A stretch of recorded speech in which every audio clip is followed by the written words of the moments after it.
hear me? Here we go. I'm going to put this down because I'm not as tall as Matt, but I am tall in spirit. So that's always good. Man, Matt asked me to talk to our next offenders, or really just our younger generation, but I hope this message resonates with everyone. I find it a lot easier to preach on Revelation 12 about the eschatological hope that we all have in Jesus than it is to talk to kids. So I'm going to try this.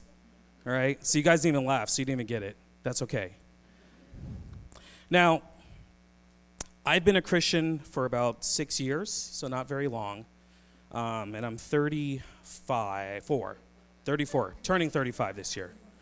I couldn't remember. So I'm pretty young, but I'm definitely had a lot of experiences in life. And I think I will be able to get you guys to learn something from this, because I've been 13, 14, 16, of course. And without going into a lot of detail of my background, you guys are pretty chill kids, because I was wilding out. So I don't know if you guys know this, but a few years ago, Forbes magazine, right? Who reads Forbes magazine, huh? Anyone? Oh, Dasha, nerd alert, I don't know, okay. But when people used to read magazines, there was this study that was done, and it was called The Worst Dressed City in America. Thanks, spoiler, right? It's Anchorage, right? So what they did, guys, is that they went across the world, and they mostly went to all the northern places, right? So they went to places like all the Scandinavian nations, Canada, Alaska, Minnesota, or however they say it, right?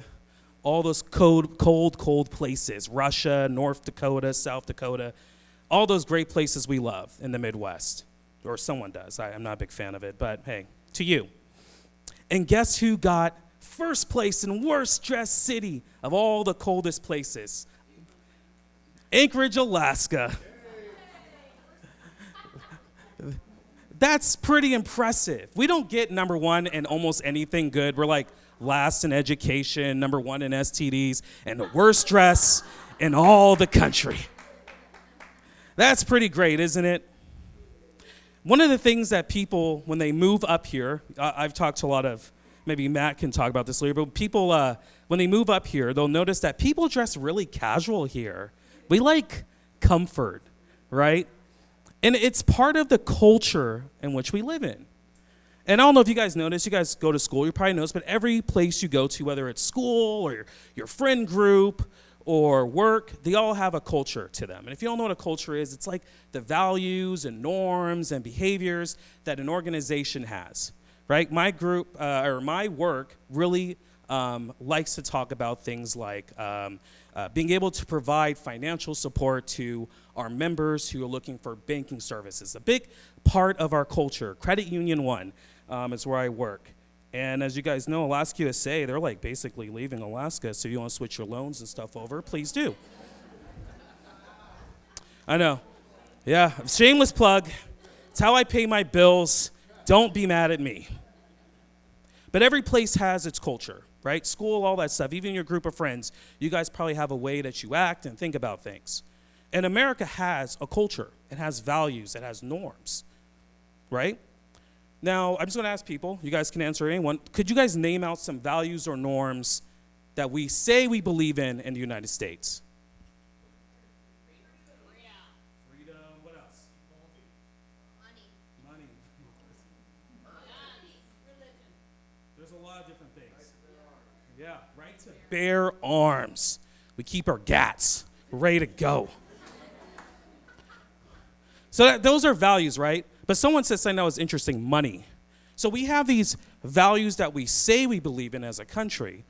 Freedom, individuality, the ability to pursue your dreams. And those are good things. I don't have a problem with any of those things.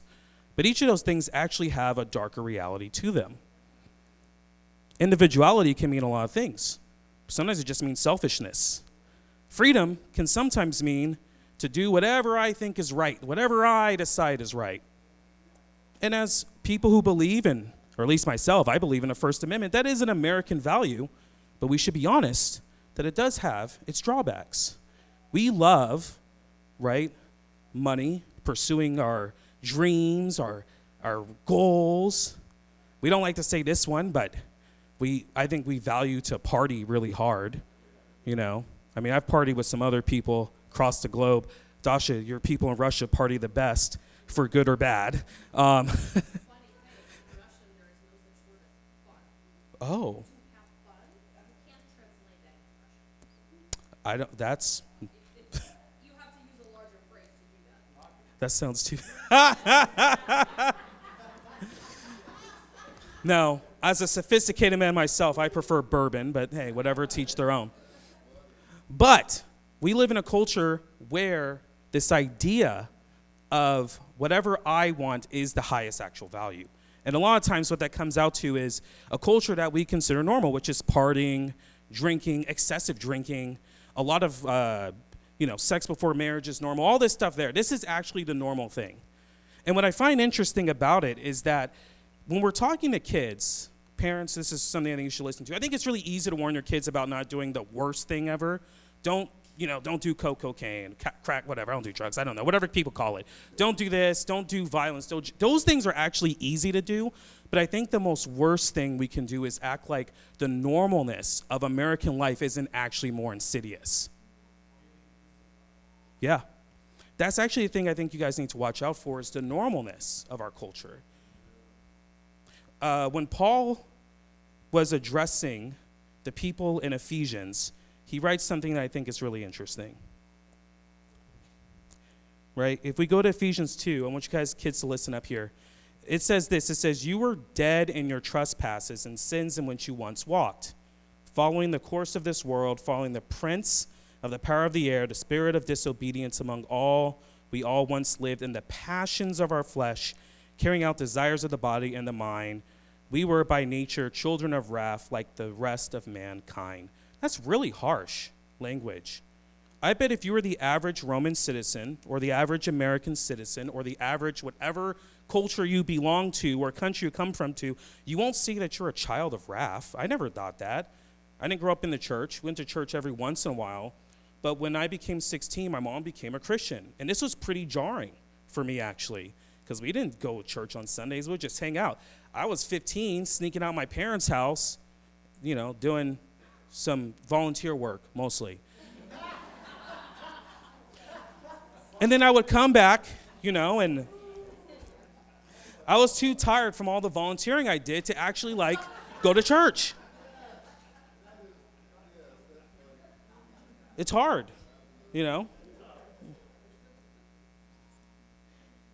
But I never thought of myself as a bad person because I just did what all my friends and stuff did. It was just normal. Because I wasn't like the worst kid per se, right? I wasn't stealing. I wasn't doing drugs. I was hanging out with my friends. Just going to, parties and stuff like that. But the values I was taking in were many. It was the casual culture that we lived in.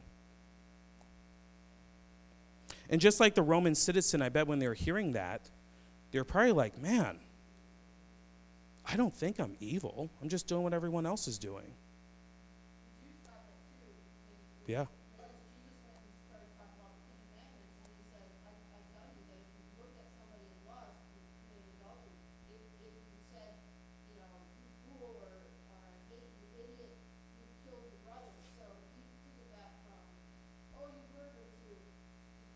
Yeah.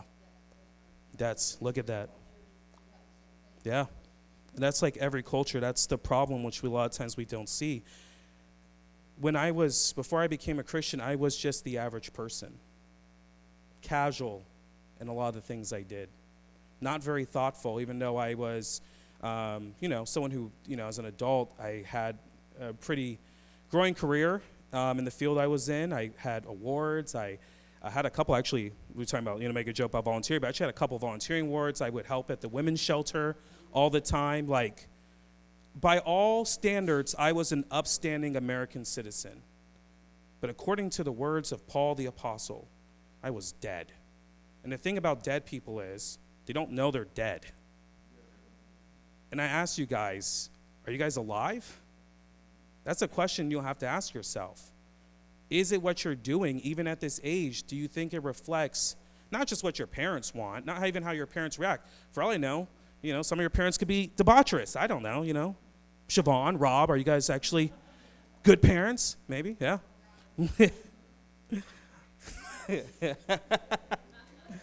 No, but I'm asking you, the standard you want to reach is a standard that Jesus lays out.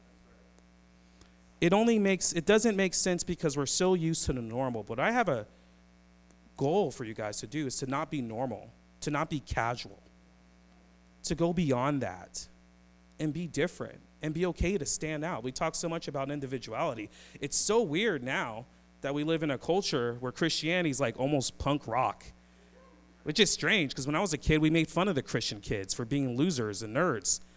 And now they're the ones who a lot of people seem to be seeking more because this is for the adults.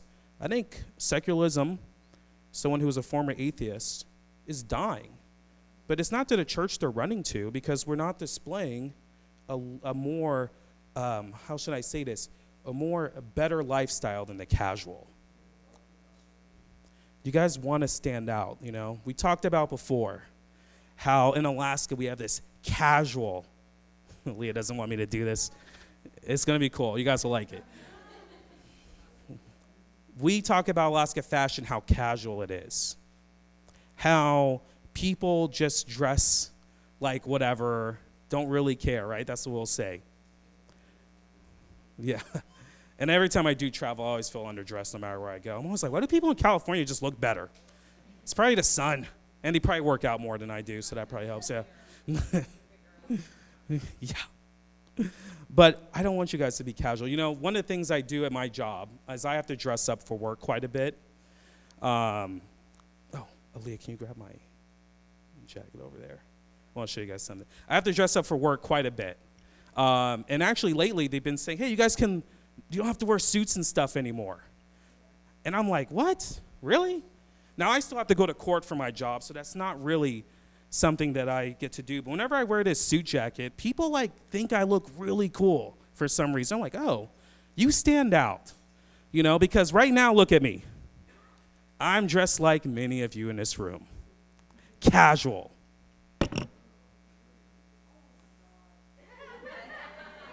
But what I want from you guys to do is start standing out, right? Because instead of the sneakers and the hoodie, I want you guys to actually act like y'all have some fashion sense for once. Right? What I want you guys to do is stand out. Because right now, everyone's looking at me like, this is kind of weird, and it is. But guess what?